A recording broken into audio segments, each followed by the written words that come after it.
Thunder cracked through the night like the sound of a breaking crown. Raindrops raced down the tinted windows of a silver Mercedes that glided through the dark streets, its engine humming low and steady. Inside, the world looked different: soft leather, glowing screens, and the cold perfume of power. Ethan Collins sat in the back seat, his phone lighting up his face in blue flashes.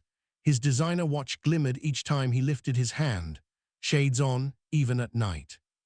He smirked as he scrolled through pictures of last night's party, him, his friends, champagne and laughter that cost more than most people's rent. At the wheel sat Marcus, mid-40s, broad shoulders, quiet eyes, the kind of man who didn't just drive, he observed. He'd driven for the Collins family for years, knew every turn in their neighborhood, every mood in their mansion. And still, after all that time, he was invisible, just the driver, just the help. "Hey, help," Ethan said, his voice sharp, cutting through the hum of the car like a blade. "Turn up the heat or something, it's freezing back here." He didn't look up, didn't say Marcus, didn't even see him. Marcus's eyes flickered in the rearview mirror. He met Ethan's reflection for half a second. The boy looked so much like his father, but none of the man's grace, just arrogance wrapped in designer clothes. "Yes, sir," Marcus replied, his tone even low. He turned the dial. Ethan leaned back, tossing his phone onto the seat beside him. "Man, my dad should really hire someone younger," he muttered. "You drive like you're 60. Marcus didn't answer. He'd learned silence was safer than pride. He kept his eyes on the road, where rain shimmered under the headlights like silver tears. The ride stretched in heavy quiet. Only the rhythm of the wipers broke the stillness. Swipe, pause, swipe. Ethan shifted, growing restless. He started humming along to a song on the radio, offbeat, mocking the old soul melody playing low. "What kind of music is this anyway?" he sneered. "You pick these stations." Marcus kept his eyes ahead. "It's just the radio, sir." Ethan snorted. "Figures, sounds like something from your childhood." A quiet sting passed between them. Marcus inhaled slowly, the kind of breath that carried years of restraint. He didn't rise to it. He'd seen too many men like Ethan, boys born into thrones they didn't build. Boys who thought respect was their birthright and dignity was someone else's burden. When they reached the Collins mansion, the gates opened like the jaws of some great beast. The driveway glistened with rain, and golden lights poured from the house, laughter, music, life. Ethan stepped out, pulling his jacket over his head, grinning. "You can wait here," he said casually. "I shouldn't be long." Marcus glanced at the rain. "Would you like me to park in the garage, sir?" Ethan waved him off. "Nah, just sit tight. You're the help, right? Helping means waiting." He said it with a smile like it was a joke, but it was. The door slammed shut. Marcus exhaled, long and slow. Rain began to fall harder, slapping against the windshield. He watched Ethan through the window, walking into the mansion where music spilled out, voices, laughter, warmth. Marcus turned off the engine. The sudden silence made the world colder. Minutes passed, then hours. The rain didn't stop. The wipers froze mid-swipe. The clock on the dashboard blinked past midnight. Marcus sat there, hands folded, rain dripping from the roof like ticking seconds. He could have gone inside, could have asked to wait in the garage, maybe even in the kitchen, but he didn't. Pride wasn't loud, it was patient. So he waited, every drop on his shoulders a reminder of what men like Ethan thought he was worth. Through the mansion windows, he saw shadows moving, Ethan laughing, arm around a woman holding a drink. He threw his head back like he owned the world. Maybe he did, but Marcus knew something the boy didn't. The world shifts, always does. Sometime around 2, the music died down. The guests began to leave. Marcus straightened his jacket, started the car, and waited by the steps. Ethan stumbled out, still laughing. "Man, you're still here," he said, sliding into the back seat. "Didn't think you'd wait this long. Most people would have quit." Marcus looked at him through the mirror. "I said I'd wait, sir."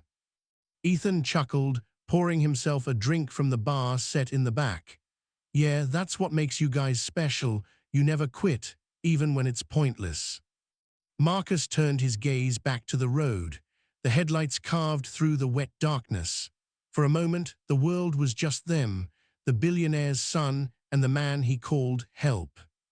The silence this time wasn't empty, it was heavy. Ethan leaned forward, tapping the glass divider. You know what my dad always says? He slurred. He says people like you should be grateful for people like us. Otherwise, who'd give you a job? He laughed again, waiting for Marcus to join him. Marcus didn't.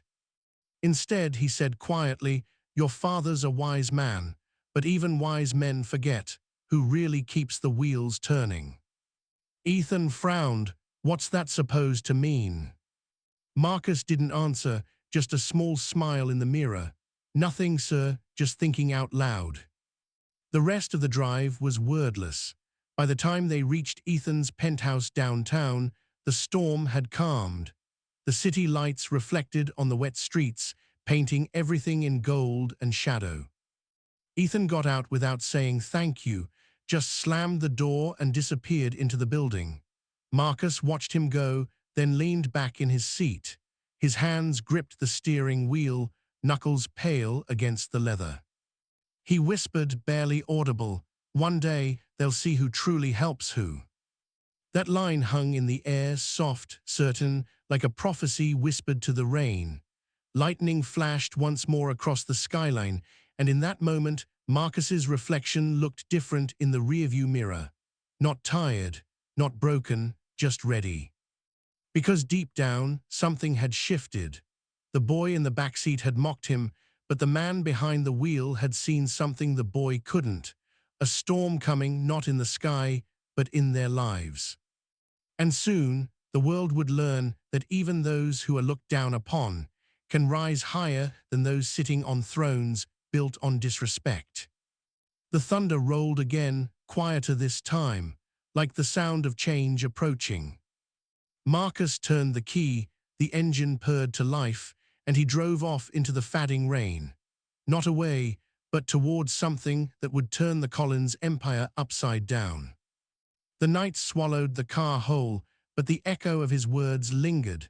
They'll see who truly helps who. The laughter came first, loud, cruel, the kind that cuts through silence and leaves a sting. Ethan Collins stood on the driveway, leaning against his sleek sports car, surrounded by his friends, boys dressed in designer clothes, dripping with privilege. Their laughter echoed through the evening air, bouncing off marble walls and glass doors. And at the edge of the scene, under the soft glow of the porch light, stood Marcus, the man who had served the Collins family for 15 years. His hands steady on the wheel of his old sedan, his clothes simple, clean, but clearly worn. He didn't belong in their picture-perfect world, and Ethan made sure he never forgot it. Look at that thing, Ethan said, pointing to Marcus's car. Man, it sounds like it's begging to be put out of its misery. His friends erupted again, their laughter sharper this time. Ethan stepped closer, pretending to inspect the vehicle. How old is this, Marcus? 1980-something. Marcus smiled faintly, the kind of smile that comes from long years of swallowing pride. She's old, sir, he said softly, but she still gets me home. Ethan scoffed. Yeah, home, wherever that is. He turned to his friends, grinning. See, my dad keeps him around because he's loyal, like a family dog. The boys howled. Marcus's face didn't change. His eyes stayed calm, but deep inside, something shifted. Not anger, not yet. Just that quiet ache that comes when a man's worth is measured by the cruelty of another. He bowed his head slightly, opened the car door and said, I'll be ready when you are, sir. Ethan waved him off, still laughing, still talking about loyalty as if it were a joke. But Marcus didn't hear the words anymore. He was too busy remembering them, because loyalty, he knew, was a double-edged sword. Days passed and Ethan's arrogance only grew. In the backseat, he'd bark orders like a prince commanding a servant. Faster, help, don't talk unless I ask. You ever thought about wearing something that doesn't look like it came from a thrift store? Each insult landed with precision, meant to remind Marcus of his place. But Marcus said nothing. He simply drove, hands steady on the wheel, eyes forward, his silence stronger than any retort. Then one evening, the tone of the car changed. It was Ethan's voice this time. It was his father's. Richard Collins, the man who built the empire Ethan was set to inherit, sat in the back seat. The rain had just started when he opened the door, moving slower than he used to. His face carried years of work, wisdom, and something Ethan had never learned: humility. "Good evening, Marcus," Richard said, his voice calm. "Good evening, sir," Marcus replied, tipping his head. They drove in silence for a while, the kind of silence that wasn't empty but peaceful. Then, softly, Richard spoke. "You've been with us a long time." "Yes, sir, 15 years. 15 years, Richard repeated, as if testing the weight of it. "You were there when Ethan was just a boy. You've seen him grow." Marcus smiled faintly. "I've seen a lot, sir." Richard nodded, his eyes fixed on the road ahead. "You know, Marcus, I don't say it enough, but you've always been more than staff. You've been steady, reliable, almost like family." Marcus's hands tightened on the wheel. The word *family wasn't one he heard often from men like Richard. "Thank you, sir," he said quietly. Richard sighed, looking out the window. "Loyalty is a rare thing, Marcus. People think money keeps a man loyal. It doesn't. Character does." Marcus nodded. He understood. He'd lived that truth every day. When they reached the mansion, Richard rested a hand on Marcus's shoulder before stepping out. "Take care of yourself, son," he said, and in that moment there was something fatherly in his voice, something Ethan had never given, but Marcus had earned. A week later, the news hit like thunder. Richard Collins dead, a heart attack in his study. The mansion that once buzzed with life now stood silent, curtains drawn, phones ringing unanswered. The world outside kept moving, but inside those walls, everything froze. Marcus stood at the gates that morning, unsure if he should come in. He served this family for years, but grief changes boundaries. He walked up the long driveway anyway, hat in hand, eyes lowered. Ethan opened the door, wearing sunglasses despite the grey sky.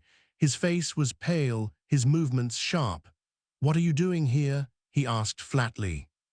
"I came to pay my respects," Marcus said softly. "Your father was." Ethan cut him off.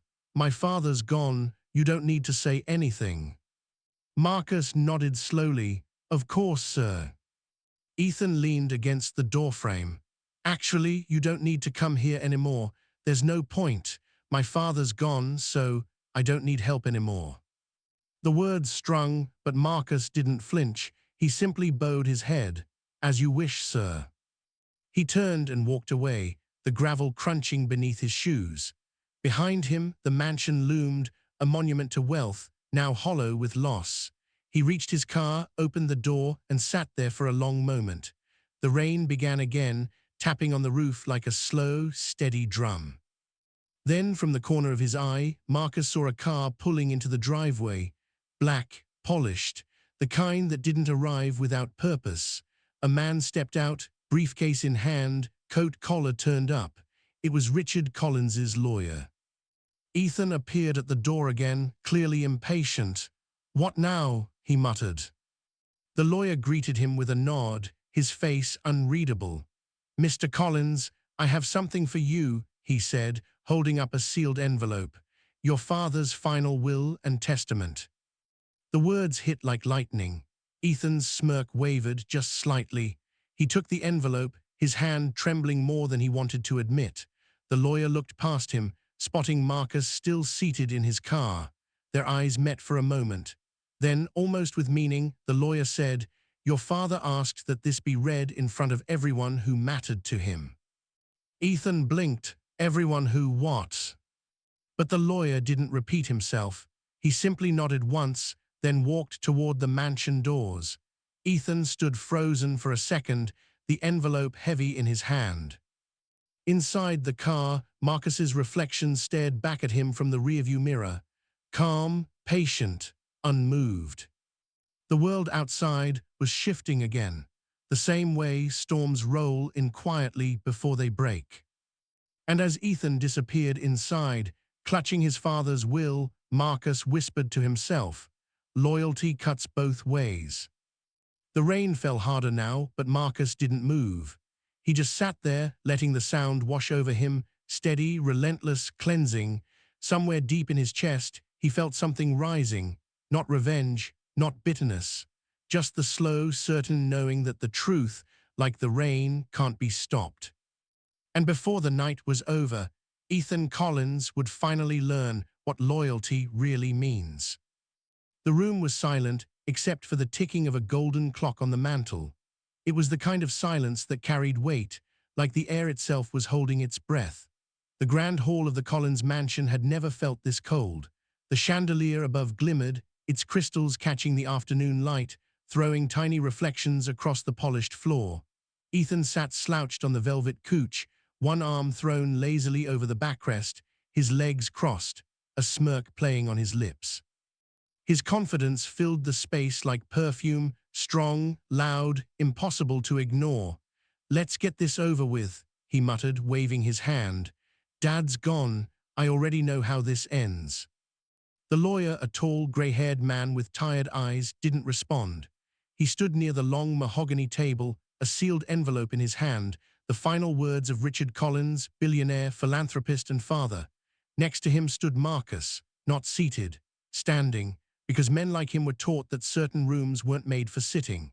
His hat was still in his hands, fingers tight around the brim, his eyes low, unsure if he even belonged there. The lawyer broke the seal and unfolded the letter. The sound of paper filled the room like thunder before a storm. Ethan leaned forward slightly, still wearing that easy smile, expecting the world to tilt his way again. The lawyer began reading. His voice was steady, but there was a tremor beneath it, like even he couldn't believe what he was about to say.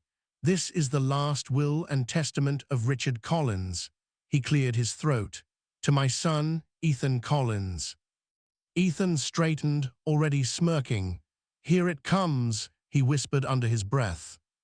The lawyer continued, his tone now shifting, slow and deliberate. "To my son Ethan, I leave the lesson that wealth without respect is a curse." Ethan blinked, confused. "What?" he muttered, laughing nervously. The lawyer kept reading. "Until he learns to value people, he shall not inherit a cent." The words landed like a slap. Ethan's smile vanished. His jaw tightened. "What are you talking about?" he snapped, leaning forward. The lawyer didn't look up. He just kept reading, voice low but firm, each word slicing through the air. "The majority of my estate, including the Collins mansion, company shares, and assets, are to be managed by Marcus Reed, my trusted friend." Silence, a deep, heavy silence that made even the clock seem to stop ticking. Ethan's face went pale, his mouth open, but no sound came out. The words hung in the air like smoke that refused to fade. Marcus looked up sharply, eyes wide in disbelief. "Sir, there must be some mistake," he stammered. "I never." The lawyer set the paper down carefully. "Mr. Collins trusted you," he said softly, "because you never treated him as less than human." Ethan shot up from the couch, fury breaking through his shock. "This is insane," he shouted. "My father left everything to the driver, to the help." He turned toward Marcus, his face red with disbelief. "You had something to do with this, didn't you?" Marcus stepped back, shaking his head. "No, sir, I didn't even know." His voice trembled, not with guilt, but with confusion. "I served your father, that's all I ever did." Ethan laughed bitterly, packing across the floor. "You expect me to believe that? He pointed a finger at Marcus. "You must have manipulated him. He was old, sick.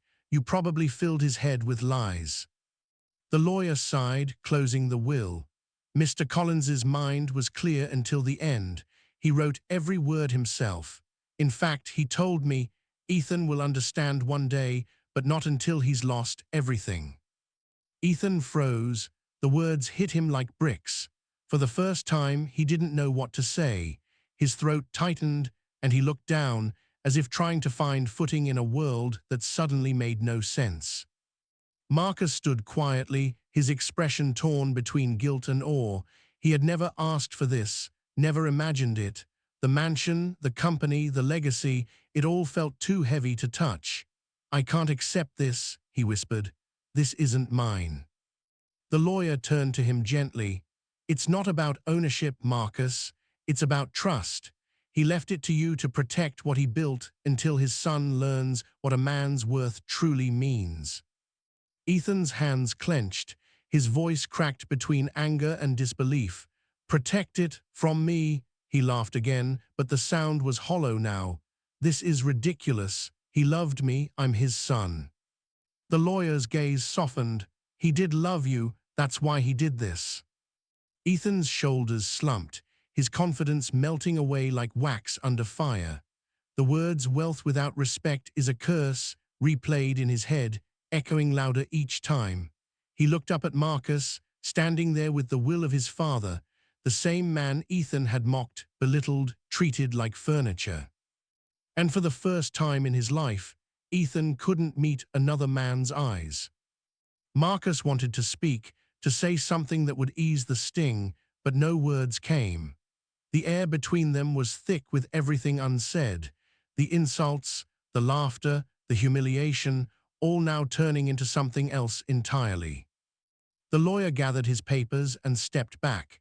"Gentlemen," he said quietly, "Mr. Collins's instructions were clear. Marcus will oversee the estate. Ethan, you will receive a modest monthly allowance until the board sees fit to reinstate your inheritance."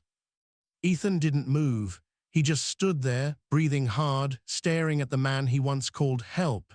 His voice dropped to a whisper. "You think this makes you better than me?" Marcus shook his head slowly. "No, sir. It just means your father saw something in me that you didn't."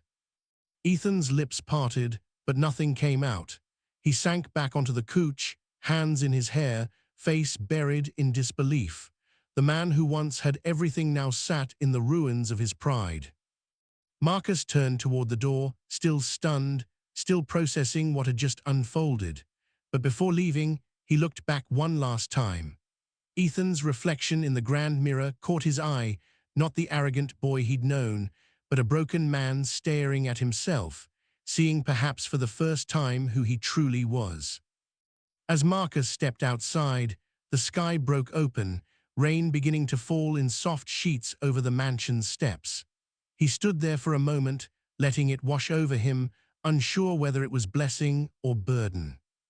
Inside, Ethan sat alone in the grand hall, the sound of rain mixing with the lawyer's fading footsteps. His father's words echoed again, quieter now, almost like a prayer. "Wealth without respect is a curse." And in that silence, Ethan finally understood what his father had meant, not through money, not through power, but through loss. The boy who once called Marcus just the help now found himself depending on the man his father had called *friend. Sometimes it takes losing everything to learn the value of what you ignored. Respect, humanity, dignity. They were never luxuries, they were the true inheritance all along. The morning sun cut through the blinds of Marcus's modest home, painting stripes of gold across a simple living room.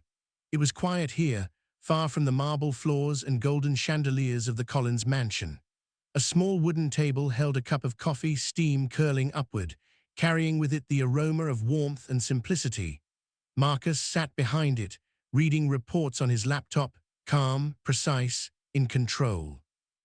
The office was small, humble, but every decision made within these walls carried the weight of a billion-dollar empire. The kind of weight that Ethan Collins had once thought could only belong to him.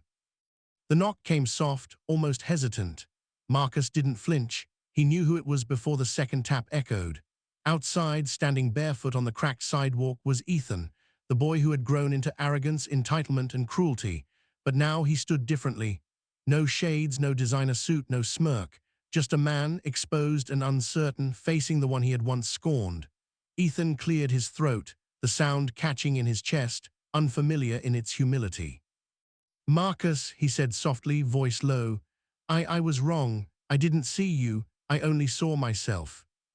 Marcus looked up slowly, eyes steady, his expression calm as a lake at dawn. He didn't rise from his chair, didn't reach for a gesture of apology or indulgence. He just watched. The years of service, the silent endurance of insults, the weight of disrespect, none of it had broken him. Marcus spoke with the quiet authority of someone who had lived through storms, of someone who understood patience and power in equal measure. "Your father didn't want you to lose money," he said gently, folding his hands on the table. "He wanted you to find value." Ethan's chest tightened, he blinked, and for the first time the veil of entitlement cracked. Tears came not from grief, not from loss, but from awakening, the kind of awakening that hits like lightning, sudden and blinding. I never understood," he whispered, voice trembling. He stepped closer, hesitated, then extended his hand. It wasn't a gesture of command. It wasn't a demand. It was a plea for guidance, for forgiveness, for recognition of truth. Marcus studied it for a moment. He could feel the sincerity, the raw honesty, and after a pause that seemed to stretch into eternity, he grasped it. Their hands met, not master and servant, not billionaire and underdog, but equals connected by understanding, by respect earned over years, not inherited by wealth. The handshake lingered, strong yet tender, carrying unspoken words. Marcus nodded slightly, almost imperceptibly, a small acknowledgement that this moment was more than reconciliation. It was a turning point. Ethan exhaled slowly, a breath he didn't realize he had been holding, and let it out into the warm morning air. He looked around the modest room, the worn wooden floors, the simple desk, the shelves lined with books and memories, and realized for the first time that wealth had never been in gold or silver or walls of marble. Wealth had always been measured in dignity, integrity, and the lives touched by care and respect. Weeks passed. The company thrived under Marcus's steady hand. The Collins mansion, once a palace of arrogance and entitlement, was now guided by principles that had nothing to do with inheritance and everything to do with honor. Ethan had followed him, not as a boy seeking approval, not as a spoiled heir demanding control, but as a student learning what it meant to truly lead. He arrived each day early, watching Marcus make decisions, seeing the weight of responsibility carried with humility, seeing patience wielded like a sword of justice. And slowly, Ethan began to understand. Leadership wasn't about owning, it was about serving, protecting, and honoring those whose trust you carried. One afternoon, they stood together overlooking the company floor. The sunlight streamed through large windows, reflecting off polished desks and bustling employees. Ethan's eyes lingered on Marcus, the man who had once been invisible to him, now undeniably essential. Marcus glanced at him, a faint smile curling at the corner of his mouth. No words were necessary. The silence between them spoke of lessons learned, of trust built through endurance, of power wielded without arrogance. Ethan nodded, a gesture of acknowledgement, and for the first time he felt the weight of pride dissolve, replaced by respect. The voiceover began softly, almost like a whisper in the back of the mind, weaving through the rhythm of the office. "Wealth can buy silence, but not honor. Respect isn't earned by what you own, it's earned by how you treat those who serve when no one's watching." The words hung in the air, heavy with truth, and Ethan listened as if hearing them for the first time. His eyes filled again, this time not with shame, but with clarity. Every sneer, every command, every dismissive remark he had once thrown at Marcus replayed in his mind, but instead of bitterness, they were transformed into lessons. Lessons he vowed to carry forward. Marcus turned back to the papers on his desk, his hands steady, his expression serene. There was a dignity in him that no fortune could buy, no power could overshadow. And in that moment, Ethan realized that he had been chasing the wrong kind of wealth all his life. True richness wasn't counted in dollars or titles or the size of a house. It was measured in patience, integrity, and the courage to uphold what is right even when no one else is watching. Ethan stepped closer, placing a hand lightly on Marcus's shoulder. "Teach me," he said simply. No arrogance, no demand, just an earnest plea for guidance. Marcus looked up, his smile faint but sincere. He nodded once. Then learn, he replied, and that was all the permission Ethan needed. They walked side by side through the office, observing the employees, the decisions being made, the careful balance of power and fairness. Ethan saw things he had never noticed before, the little courtesies, the respect extended to every worker, the way Marcus listened more than he spoke, the way he carried authority without crushing those under him. He began to understand that the true measure of a person wasn't in what they could take, but in what they could give. Outside, the sun dipped lower, casting long shadows across the company floor. Marcus paused at a window, looking out at the city beyond, and Ethan stood beside him, absorbing the lesson of humility and patience. The world was vast, complex, and often cruel, but here, in this modest office, they had carved a space where respect ruled, where dignity was restored, and where wealth without character had no place. The camera lingered on Marcus's face, calm, composed, and faintly smiling. His legacy was no longer just the empire he had protected. It was the transformation of the man who had once mocked him, who now sought guidance at his side. Ethan, standing beside him, no longer the arrogant boy, now a man learning what it truly meant to carry a legacy. The voiceover returned, carrying the final lesson to every ear that listened. Wealth can buy silence, but not honor. Respect isn't earned by what you own. It's earned by how you treat those who serve when no one's watching. The words faded slowly, leaving behind a sense of quiet triumph, of justice restored, of a truth that no fortune could ever erase.